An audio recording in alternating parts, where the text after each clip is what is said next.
How to draw simple eyes.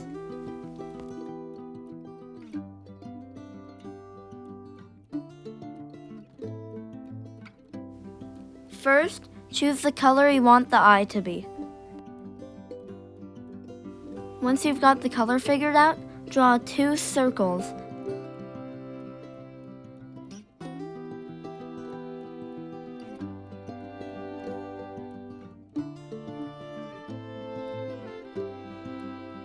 Once you're done the previous step, draw a line from the top of the circle and draw it downwards towards the bottom of the circle. Then draw another line from the bottom of the circle this time and connect it to the other line and make sure it's a point. Repeat this step for both circles or eyes. Now, after filling in all the empty spaces with white, draw a white circle in the corner of each eye. It should be the corner where the eye you're drawing is closest to the other eye.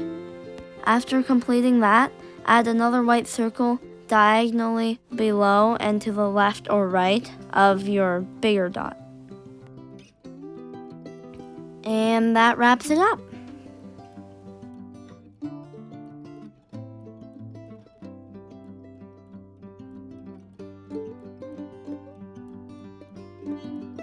Thank you for watching this video. I hope it helps.